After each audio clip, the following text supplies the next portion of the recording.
Vamos lá então, pessoal, para mais uma revisão bem rápida de fisiologia, ainda na parte de fisiologia renal. Eu vou contar aqui para vocês alguns mecanismos da secreção de potássio mediante a taxas elevadas de ingestão de sódio ou de potássio. Bom, o nosso organismo trabalha com uma concentração adequada tanto de sódio quanto de potássio na nossa circulação.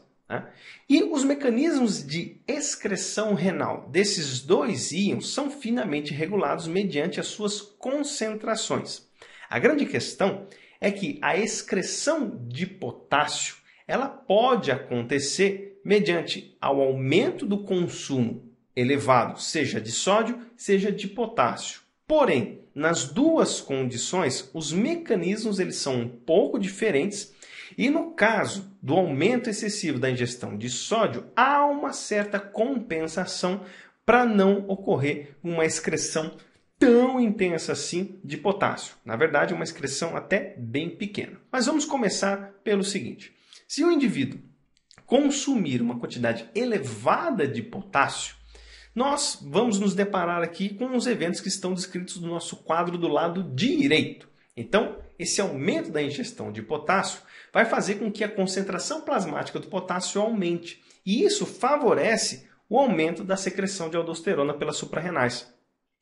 A aldosterona, por sua vez, tem um sinal importante nos túbulos coletores corticais para aumentar a secreção desse potássio que está no sangue. De modo que não há nenhum perfil de reabsorção posteriormente a isso. Nessa condição, o potássio ele vai ter o aumento da sua excreção.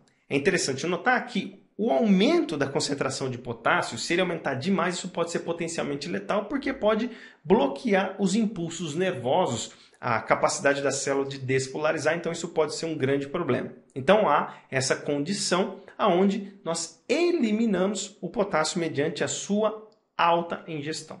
No entanto, se nós aumentarmos a ingestão de sódio, isso nos leva para o quadro do lado esquerdo.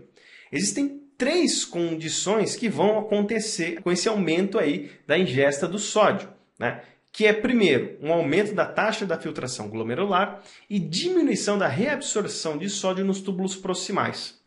Com isso, vai levar para nós aqui um aumento da taxa do fluxo tubular distal.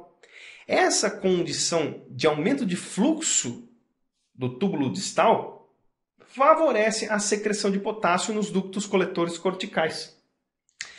Porém, se não houvesse uma compensação de queda da concentração de aldosterona, o aumento da ingesta de sódio faria com que o potássio fosse amplamente excretado. Entretanto, a gente pode observar nessa figura, um pouquinho ao lado esquerdo, que o aumento da ingestão de sódio diminui a concentração de aldosterona. E com isso, faz com que a secreção de potássio ela seja contrabalanceada. Então, você tem um mecanismo de um aumento da ingestão de sódio, onde favorece a secreção de potássio por conta do aumento do fluxo tubular distal. Em contrapartida, você tem uma diminuição dessas respostas de secreção mediante a queda da aldosterona. Esse contrabalanço faz com que, no fim das contas, a excreção de potássio por aumento da ingesta de sódio, aumento exacerbado, seja praticamente inalterada.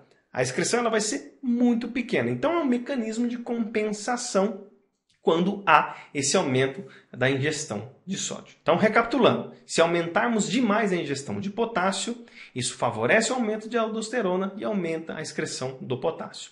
Se aumentarmos a ingestão de sódio, isso, por um lado, favorece a secreção do potássio nos ductos coletores corticais, por aumento da taxa de filtração glomerular e aumento do fluxo tubular distal, com diminuição da reabsorção do sódio. Porém, nós temos uma queda na concentração da aldosterona que contrabalanceia essa secreção de potássio nos ductos coletores corticais. Então, nessa condição, a excreção de potássio fica praticamente inalterada. Beleza, turminha?